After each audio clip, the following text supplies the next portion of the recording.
IPL 2008 में start हुआ था एंड तब से लेकर आज तक आईपीएल में एक से बढ़कर एक महंगे खिलाड़ी बिके। जहां आईपीएल 2008 का सबसे महंगा खिलाड़ी 9.5 करोड़ का था, वहीं पर आज 2022 में सबसे एक्सपेंसिव खिलाड़ी करीब 25 करोड़ का है। लेकिन क्या ये सभी महंगे प्लेयर्स अपने प्राइस के हिसाब से आईपीएल में परफॉर्म कर पाते हैं? तो इसका सीधा सा जवाब है नहीं। इतिहास गवाह है, जब भी आईपीएल में किसी प्लेयर को सबसे ज्यादा महंगा खरीदा गया है वो उतना ही ज्यादा बेकार परफॉर्म करता है। लेकिन क्या हर साल ऐसा ही होता है? नहीं। आईपीएल के कई सारे ऐसे भी प्लेयर्स हैं जिन्होंने अपने ऊपर लगाए पैसों की पाई चुकाई है। तो चलिए आज हम 10 ऐसे ही प्लेयर्स के बारे में बात करते हैं जिन्होंने अपने प्राइस टैग को बहुत अच्छे से जस्टिफाई किया। साल 2008 आईपीएल के पहले सीजन के लिए आईपीएल का ऑक्शन था, जिसमें सभी टीम्स अपनी टीम में एक प्लेयर को पाने के लिए सबसे ज्यादा एक्साइटेड थी। वो किसी भी हाल में कुछ भी करके इस प्लेयर को अपनी टीम में लाना चाहती थी और वो प्लेयर कोई और नहीं बल्कि एमएस धोनी थे। माही ने इसके एक ही साल पहले 2007 में टीम इंडिया को पहली बार T20 वर्ल्ड कप जिताया था एंड ये उस टाइम पर सिर्फ 27 साल के थे, इसीलिए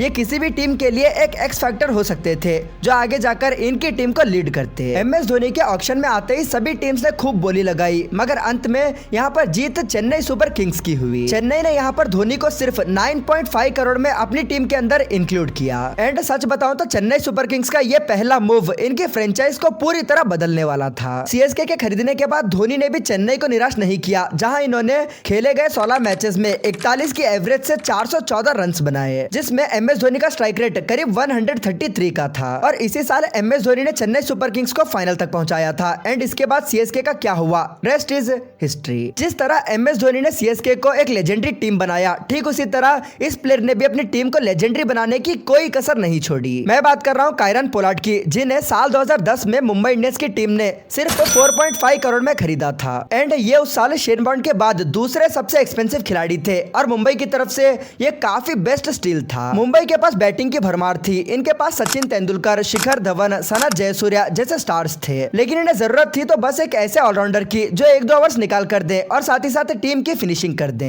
इसीलिए मुंबई इंडियंस ने पोलार्ड को साइन किया, जो कि इनके लिए आगे जाकर एक एक्स फैक्टर साबित हुए। 2010 सीजन में पोलार्ड ने टोटल 14 मैचेस खेले, जिसमें इन्होंने 273 रन मारे with strike rate of 186 and यहीं से मुंबई इंडियंस और पोलार्ड का सफर स्टार्ट हुआ एंड आगे जाकर पोलार्ड ने एमआई के लिए क्या किया ये मुझे आपको बताने की बिल्कुल भी जरूरत नहीं है। जिस तरह पोलार्ड अपनी टीम के लिए एक एक्स फैक्टर साबित हुए, उसी तरह हमारा अगला प्लेयर अपनी टीम के लिए एक लकी चार्म साबित हुआ। मैं यहाँ पर बात कर रहा हूँ एक छक्के ने मैच नहीं जिताया, गौतम गंभीर की। आईपीएल 2011 के ऑक्शन में गौतम गंभीर को कोलकाता की टीम ने 14.9 करोड़ में अपनी टीम के अंदर एक्वायर किया एंड इसी के साथ गौतम गंभीर उस टाइम आईपीएल ऑक्शन के सबसे महंगे प्लेयर बन चुके थे। जीजी को केकेआर में लाने के 2 रीजंस थे। पहला रीजन, इससे केकेआर का मिडिल ऑर्डर काफी ज्यादा स्ट्रांग हो जाता और दूसरा, इन्हें एक यंग इंडियन कैप्टन मिलता, एक ऐसा यंग इंडियन कैप्टन जो आगे जाकर इस फ्रेंचाइज को लीड कर सकता था और इस फ्रेंचाइज को पूरी तरह बदल सकता था एंड केकेआर का ये मूव कहीं ना कहीं सही साबित हुआ, जहां जीजी ने 2011 आईपीएल के 15 मैचेस में 318 रन बनाए। हाँ, ये इनकी रेपुटेशन के हिसाब से काफी कम रन थे, बट अगर हम इसके अंदर इनकी कैप्टनसी को भी जोड़ दें तो ये प्राइस सच में काफी वर्थ इट था। जीजी ने इस साल केकेआर को नॉकआउट तक पहुंचाया और फिर इसके अगले ही साल केकेआर ने आईपीएल कप जीता under GG captaincy. Fast forward to IPL 2016, क्योंकि 2012, 13, 14 और 15 में जो भी प्लेयर्स एक्सपेंसिव बिके, उनमें से किसी ने भी अपने प्राइस टैग को बिल्कुल भी जस्टिफाई नहीं किया। जैसे आईपीएल 2012 में रविंद्र जडेजा को सीएसके की टीम ने करीब 12.8 करोड़ में अपनी टीम के अंदर साइन किया था। जडेजा ने इस साल 19 मैचेस खेले, जिसमें सिर्फ इन्होंने 191 रन बनाए with strike rate of just 126 और बॉलिंग में भी जडेजा ने कुछ खास नहीं किया, उन्होंने 19 मैचेस में सिर्फ और सिर्फ 12 विकेट्स लिए। इसी तरह आईपीएल 2013 में मैक्सवेल और 14 और 15 में युवराज सिंह ने भी अपने प्राइस टैग के साथ काफी नाइंसाफी की। वहीं अगर हम आईपीएल 2016 के सबसे एक्सपेंसिव प्लेयर की बात करें तो आईपीएल 2016 के सबसे एक्सपेंसिव प्लेयर शेन वॉटसन थे। वॉटसन को आरसीबी की टीम ने करीब 9.6 करोड़ में खरीदा था और ये इस साल के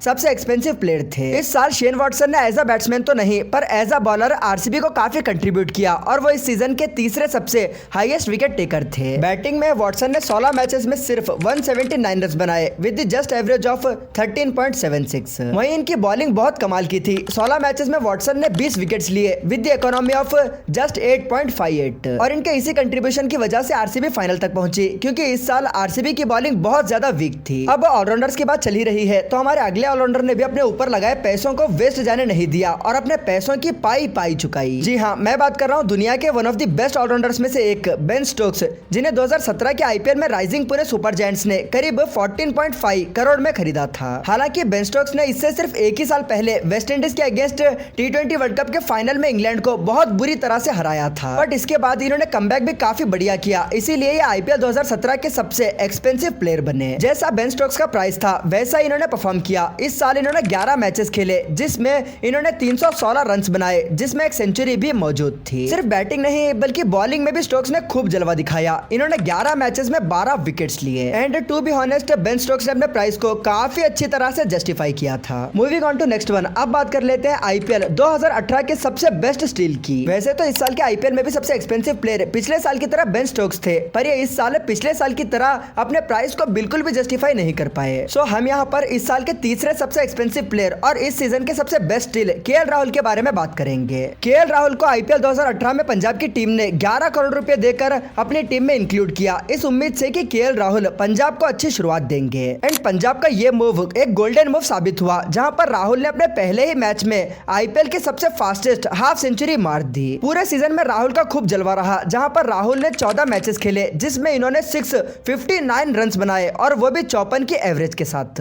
एंड राहुल के इस कंट्रीब्यूशन की वजह से पंजाब को इस सीजन में काफी हेल्प हुई थी। हालांकि इन्होंने पॉइंट्स टेबल में बॉटम में फिनिश किया था, पर फिर भी राहुल ने इन्हें कहीं ना कहीं हेल्प तो किया था। यहीं से केएल राहुल का कंसिस्टेंट बनने का सफर स्टार्ट हुआ था। एंड ये कहना भी गलत नहीं होगा कि राहुल ने अपने ऊपर लगाए 11 करोड़ की पाई चुकाई थी। बात करें आईपीएल 2022 की तो इस साल आईपीएल में दो नई टीमें गुजरात टाइटंस और लखनऊ सुपर जायंट्स की एंट्री हुई थी। दोनों ही टीम्स को 3-3 प्लेयर्स रिटेन करने थे और इस सीजन के सबसे बेस्ट और अच्छी बाजी मारी थी लखनऊ सुपर जायंट्स ने। एलएसजी ने केएल राहुल को 17 करोड़ देकर अपनी टीम में साइन किया और इसी के साथ ये उस सीजन के सबसे एक्सपेंसिव प्लेयर बन चुके थे। एलएसजी ने केएल राहुल को इसीलिए खरीदा था क्योंकि राहुल काफी कंसिस्टेंट थे और इसके अलावा ये एलएसजी को फ्यूचर में लीड कर सकते थे। इस साल केएल राहुल ने अपने प्राइस को जस्टिस देते हुए काफी अच्छा खेला। उन्होंने पूरे सीजन में 14 मैचेस खेले जिसमें इन्होंने 616 रन बनाए, जिसमें इनका एवरेज 51 का था और इनका स्ट्राइक रेट भी 135 से ऊपर का था। इसके अलावा भी इस साल एलएसजी राहुल की कैप्टनसी में प्लेऑफ्स तक पहुंची थी। बात करें अगर आईपीएल 2023 के सबसे एक्सपेंसिव खिलाड़ी की तो इस साल सभी लोग हैरान रह गए जब ऑस्ट्रेलिया के एक यंग ऑलराउंडर पर एमआई की टीम ने करीब 17.5 करोड़ इन्वेस्ट किए। और इतना प्राइस तो इस ऑलराउंडर के ऊपर बनता भी था क्योंकि उसने आईपीएल के ऑक्शन से बस 2 महीने पहले इंडियन पिचेस पर आग लगाई थी। जी हाँ, मैं बात कर रहा हूँ कैमरन ग्रीन की, जिनके अच्छे परफॉर्मेंस की वजह से इन्हें मुंबई इंडियंस की टीम ने ऑक्शन में 17.5 करोड़ में खरीदा था। जितना एमआई ने ग्रीन पर ट्रस्ट दिखाया उतना तो नहीं, बट ग्रीन ने काफी अच्छा परफॉर्म किया था। इन्होंने आईपीएल 2023 में 16 मैचेस खेले जिसमें इन्होंने 50 की एवरेज के साथ और 160 के स्ट्राइक रेट के साथ करीब 452 रन बनाए, जिसमें एक सेंचुरी भी मौजूद थी। इसके अलावा इन्होंने 6 विकेट्स भी लिए थे। इन्होंने अपने प्राइस इतना तो नहीं खेला बट मुंबई इंडियंस को निराश भी नहीं किया और इनके आईपीएल 2023 के फॉर्म को देखकर ही आईपीएल 2024 के लिए आरसीबी ने कैमरन ग्रीन को अपनी टीम के अंदर ट्रेड करा था। लेकिन ये जिस तरह से मुंबई इंडियंस के लिए खेले थे उस तरह से आरसीबी के लिए नहीं खेल पाए और आरसीबी को एक तगड़ा चूना लगा। जब तक मैं वीडियो बना रहा हूँ आईपीएल 2024 में खेले गए 5 मैचेस में ग्रीन ने सिर्फ 17 की एवरेज और 107 के स्ट्राइक रेट से 68 रन बनाए और बॉलिंग में भी ये लगभग 10 की इकोनॉमी से 5 मैचेस में सिर्फ 2 विकेट्स ले पाए हैं। आईपीएल 2024 में भी प्लेयर्स के ऊपर बेशुमार पैसा बहा, जहां पर